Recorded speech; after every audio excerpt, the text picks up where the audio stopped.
to begin with a question tonight posed by one of our retreat participants here. We've encouraged the folks here as well as the folks online to submit questions. So those of you who are online, if you have a question, please put it in the chat and we'll do our best to answer that tomorrow. So the question posed today, which is great, a really excellent question. What should I do during break time?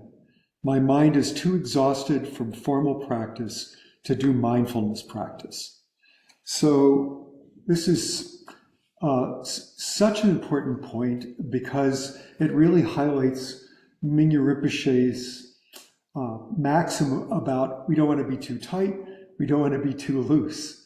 So if you're exhausted from formal practice, do something during your break that really refreshes you, that really helps you relax, open up your mind in an easy way that gives you energy, that helps you replenish yourself. So, and this is something you want to follow your inner wisdom concerning. It might be take a little nap. It could be read something. It could be take a walk. It could be do some exercise, have a cup of tea. Really, it's a break. So use your creativity. Now, sometimes we do practice during breaks, and that's the right thing to do. But if you're exhausted, if you feel dry, stale, bored, fuzzy, then by all means, do something that's replenishing and energizing and refreshing. So hopefully that helps answer the question. And if there's more to that I didn't get to, please let us know by writing it down or meeting with either Jess or me. Okay, so let's move into the topic of our talk tonight, which is caring for and meditating with the body on retreat. Now, a lot of what I'm going to say applies to normal meditation practice, as well as when we're on retreat. But both for the benefit of folks here, as well as for folks online who may not have done retreat and may have a lot of questions about it, may feel a little anxious about being on retreat, hopefully this will be of benefit in terms of how to really bring kindness to ourselves and to our bodies on retreat. So the body is a rich and profound source of experience for any meditation practice. The movement of the body, the sensations of the body, so varied, so numerous, so different from one another. The body gives us so much information in such a rich and vivid way that it provides a wonderful support for practice. So it's really the foundation of our experience on retreat. Again, the theme of not too tight, not too loose, a balance between tight and loose is going to run through everything I say tonight. And because we've been talking about the outer, the inner, and the secret retreat in the last two sessions, I'm going to frame my comments using that organization as well. So we're going to start with the outer retreat, thinking about the environment. You want to really care for your body in relation to the environment. Layers are helpful. Sometimes it's a little chilly. Sometimes it's too hot. Being able to take something off, put something on. You might need sunscreen. You might need insect repellent. A hat for when you do walking meditation. Sometimes of year, there may be snow. It might be cold. You want to make sure that you get a good night's sleep. I brought something to cover my head, a long sleeve t-shirt so I can stay warm in bed. You want to really think through and prepare for the climate, the environment. When you pick a location fresh air and good light is so important to our well-being. So it really makes a difference in terms of our the presence that we can bring to our practice. And fortunately, here at Karuna, we have amazingly fresh air and wonderful light because we look out on a vast open expanse. We can even see the Mediterranean Sea in the distance. And those of you online who haven't seen any images of Karuna, just Google Karuna Retreat Center, Portugal, and it'll pop right up, and there's a gallery where you can look at photographs, and maybe Danny can put it in the chat for us as well. Likewise, food and water are really important, and on a solo retreat, really planning this out ahead of time is super important so that you have the food you need. It's simple, it's nourishing, it's not going to take a lot of time to prepare, it's not complicated, and yet it will be satisfying, tasty, something that will feel good when you eat it. The point of most retreats is not asceticism or self-denial. We really want to nourish our bodies so that they can support us in practice. This is the key thing. Of course, here we have amazing meals prepared for us, and they're so tasty. Everything has been so delicious. But on a solo retreat, it's all up to you, unless you can arrange for somebody to deliver your meals, which is a possibility. So bringing kindness and wisdom to our retreat experience, both an open heart towards our bodies and a wise way of working with the body. So as with our meditation practice, we want to bring as much ease and relaxation to the body as we can. We don't want the body to dominate our practice, and if we don't treat the body well, it will complain. And while discomfort is normal in life, and certainly on retreat practice, we don't want to accelerate the discomfort, magnify the discomfort by mistreating our bodies. Treat them kindly so that the body supports us in our retreat. And I'm going to talk a little bit more about posture later, but having the right chair, the right cushion that fits your body, that works with your body, is so important. And each one of us has to figure that out. And I'm going to give you some principles later on. But recognizing that discomfort will be a part of our retreat experience. We want to minimize fidgeting. We don't want to spend the whole retreat shifting position constantly, trying to find the perfect position, because there actually is no perfect position. Every position will result in discomfort at some point. That's just the way it is. So the question is the discomfort, does your inner wisdom perceive the discomfort as something that should be changed for the benefit of your body and your practice? Sometimes discomfort can be a real support for practice. Meditating with the discomfort, meditating through the discomfort, realizing that we forgot about the discomfort and got absorbed in our practice. So the discomfort, even though it's there, wasn't present to our awareness. This happened to me when I was on pilgrimage with Mingyur Rinpoche in Nepal.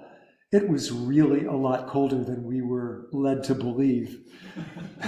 And when the sun would go behind the mountain, and I knew it was going to be dark, it was going to get dark, and it was going to be cold for 12 hours, a part of me would just go crazy, literally crazy. And then 5 minutes later, I'd realized I hadn't thought about the cold at all, that I was thinking about the mountains, I was meditating with walking, and this discomfort that I thought was going to create misery for a full 12 hours wasn't present to me at all. And this said a lot to me about the relationship of our awareness to the discomfort, and how that's a relationship that we can work with skillfully.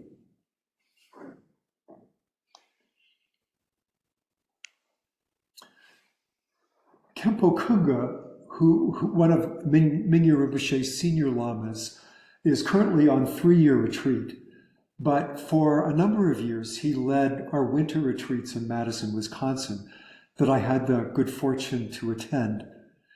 And at the beginning of every retreat, Khenpo would emphasize the importance of relaxation. Relaxation at the beginning, through the retreat, at the end. So he would start us out with a good chunk of time just relaxing the mind, bringing ease to the body. We would do some counting of the breath to relax the mind, and really just letting go of any tension in the body. So relaxation of the body supports relaxation of the mind. So bringing ease to our body is really important.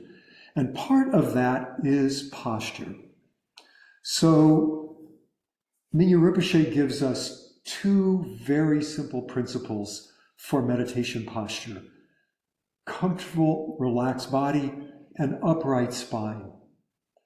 Now, one thing that's amazing about the anatomy and physiology of the spine is the spine evolved to remain upright without effort. We don't have to do anything to have an upright posture. There's no muscles in the spine that have to activate to keep us upright. So the beautiful thing is if we can just find an easy place of balance, moving forward and backward a little bit, moving side to side, until we find that place where we're just balanced. And for many of us, that means the ear canal, the shoulders, and the hip joints are all in a line. And that means everything is balanced in the field of gravity, so that gravity isn't pulling us forward, it's not pulling us back. Our heads aren't stuck out, pulling us forward or leaning back so that we need to use tension to stay upright. So everybody's body is different. So each one of us needs to work with our own body to find that place of balance. And the good news about that is it doesn't involve holding. We're not holding our body in a position. We're finding a place of balance and relaxing into that place of balance so that the body stays alive and responsive. If my hands are here, my place of balance is a little bit different than if they're here, or if they're here. If my legs are different, my place of balance will be a little bit different. So there's not one posture that's the perfect posture for anybody. We're going to find multiple good postures. That's why we want to keep the body alive and responsive. And sometimes as you meditate, you'll notice that you've sagged a little bit, and then you just refresh your posture, refine that balance, and then you're good again.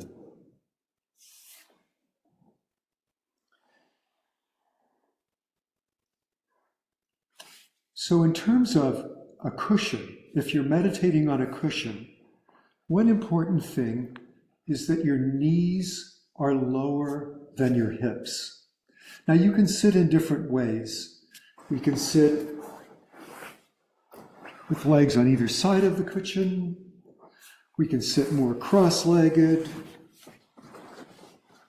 I'm sitting in a different posture. Whatever posture works for your body is fine, but knees lower than hips take strain off the lower back. Notice what happens when I begin to lift my knees up. You find your back curves outward. So if you bring your knees down, then you can sit upright without effort. If your knees are above your hips, you're going to have to expend effort, which is going to be tiring, create strain, and eventually create pain. So knees below the hips, very important. Now, if you're using a chair, you can, of course, sit with your back away from the back of the chair, like I'm sitting now, only on a chair, feet flat on the floor. You might want to put a cushion under your feet if your feet don't reach the floor comfortably, or if the floor is cold. So either one, cushion under your feet. If you're going to let the chair support you, if you want to lean back, I recommend first finding a nice long posture, leaning away from the back, and then letting that length take you back into the chair so that you have lots of openness, lots of space for natural breathing, because the breath and the oxygen of the breath is what helps us stay alert and present as we practice.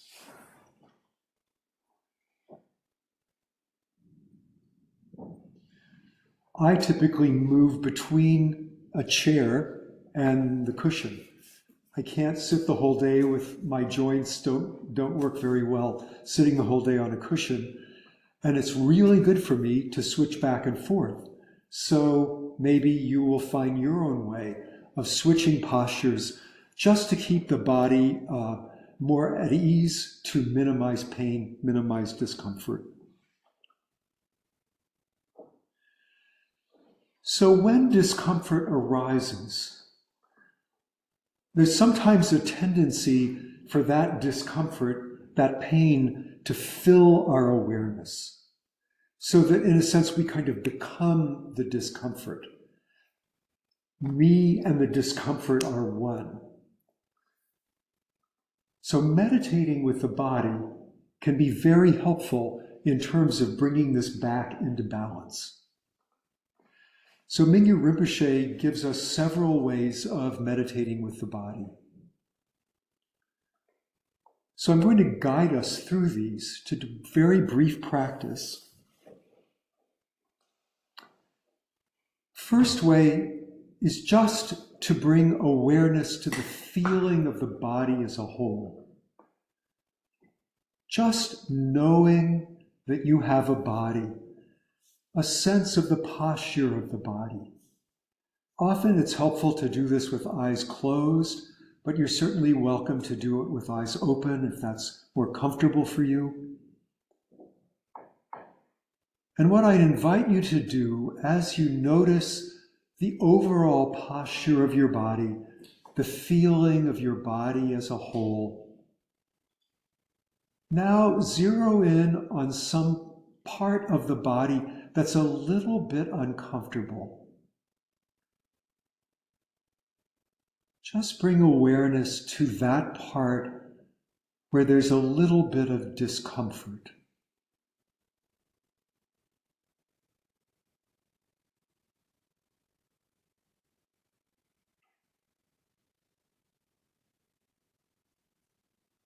And now zoom out again to where you are aware more of your body as a whole.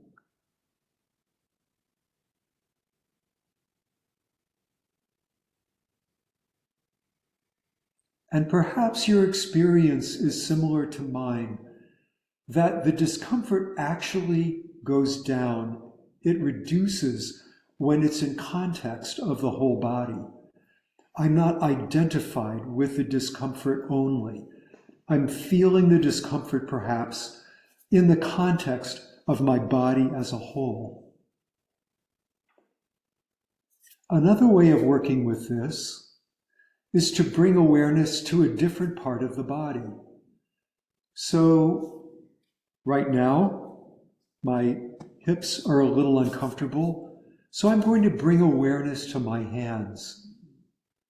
So simply bring awareness to a part of your body that feels good, that feels normal, where there's no discomfort. And just let awareness be supported by the sensations from that other part of your body.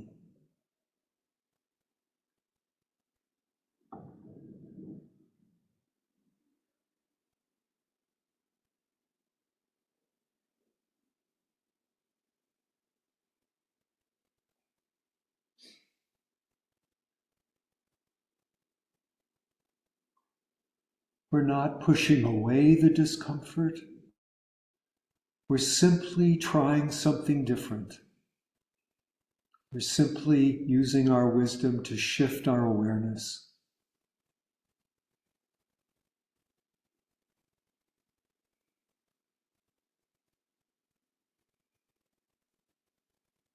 Okay. So a third practice that Mingyur Rinpoche gives us is the body scan. Let me ask those here at Karuna, how many are familiar with the body scan? Okay, most of you. So with the body scan, we move our awareness from one part of the body to another, just noticing whatever sensations are in that part of the body. We're not visualizing anything, we're not imagining anything, we're actually simply becoming aware of the sensation in a particular part of the body. I'm pointing to the top of my head because we often start with the top of our head and work down, just kind of like a scanner, a computer scanner, scanning the body from head to toe and then back up from toe to head. I mentioned earlier today, yesterday during awareness yoga, that wherever we put our awareness in the body, whenever we become aware of sensations in the body, the subtle energy, which sometimes is called chi, sometimes is called prana, moves to that part of the body. It doesn't take effort, it doesn't take willpower, it moves spontaneously with awareness. So the wonderful thing about the body scan is, as we do the body scan, we're actually bathing our body in that subtle energy, bringing the light of awareness to our body. Mingyur Rinpoche says that when we bring the energy down, feeling each part of the body as we go down to our feet, it can be very grounding. So that if we're feeling scattered, fuzzy, confused, sleepy, well, maybe not sleepy, but fuzzy and confused, grounding the energy can be very helpful. Okay, let me reverse this. If we're feeling revved up, our thoughts are going really, really fast, and we're very, very, very kind of overstimulated in our practice, then scanning from the top of the head down can be very calming and grounding. So, reverse of what I said at first. Overstimulated, overactive thoughts, scan from the top of the head down to the feet. And you can do that multiple times. If you're feeling sleepy, fuzzy, muddle-headed, confused, scan from the feet up to the top of the head. You might find that it creates more energy, a sense of brightness, a sense of presence. So this can be very helpful, working skillfully with our energy and the body. Likewise, doing the body scan also helps put any pain or discomfort in context. So that if we're experiencing discomfort and we're choosing not to move, then doing the body scan can really help bring more ease to that discomfort. Of course, we always have the opportunity to shift position, move from the cushion to a chair, sit in a different way.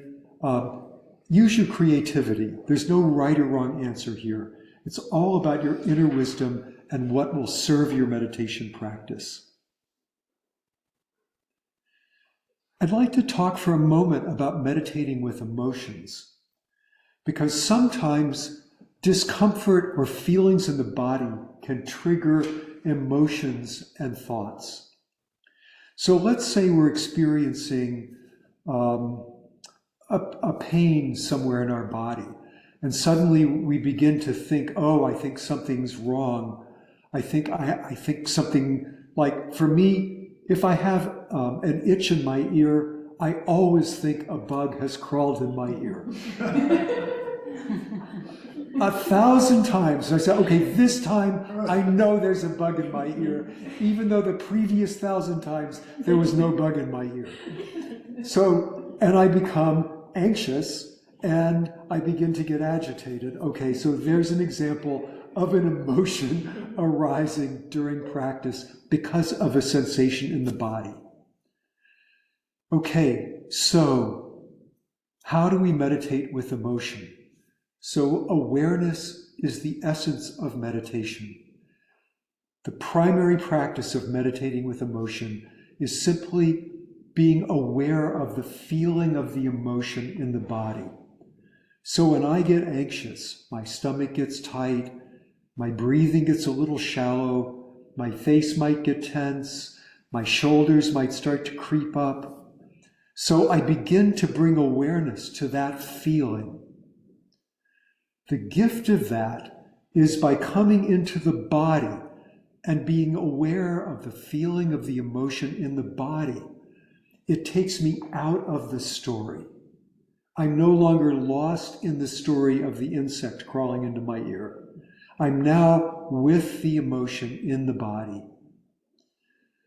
There's been research done that indicates that the typical lifespan of an emotion is only 90 seconds. Our emotions didn't evolve to stick around for a while, to stay around for a long time. Our emotions evolved to mobilize us into some kind of action, and then once we take action, then the emotion goes away. So if we can just get out of the story that's feeding the emotion, or the belief that's feeding the emotion, come into the body, then that can actually help us work with the stories we tell ourselves about pain and discomfort. Of course, you want to follow your inner wisdom. If there's a really problematic pain, by all means shift position. By all means work with it skillfully.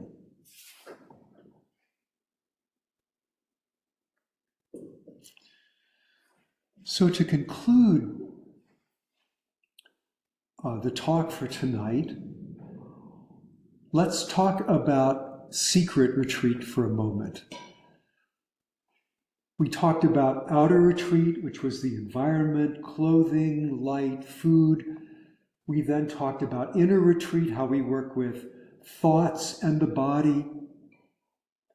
Now, the secret retreat, which is our intention. And we really want to make sure that we care for and bring kindness to the body so that it can support our intention for the retreat. Now, it's a very individual matter what intention each one of us holds for our retreat. I'm sure each person here at Karuna has a different intention, what you want to get out of your retreat. And that is guiding you in this retreat. That is the secret portion of your retreat, the deep intention. And we want our bodies to support that deep intention, what our heart and our wisdom most want out of this retreat. So, by all means, bring your inner wisdom and your loving kindness and your compassion to your body so that it can support you in life. I'm talking to those online, in your daily practice, as well as during your retreat. So let me say again, if there's any questions that have come up as a result of this talk, those here, please write them on the sticky notes and put them on the piece of paper. Those of you online, you can type them in the chat and Danny will communicate them to us. Jess will be giving the talk tomorrow and she'll be answering the questions tomorrow. So thanks so much for listening. I just can't tell you how full my heart is being with those of you here and knowing so many of you are with us online, supporting us here in this retreat, learning about retreat, and hopefully aspiring to go on retreat yourselves someday.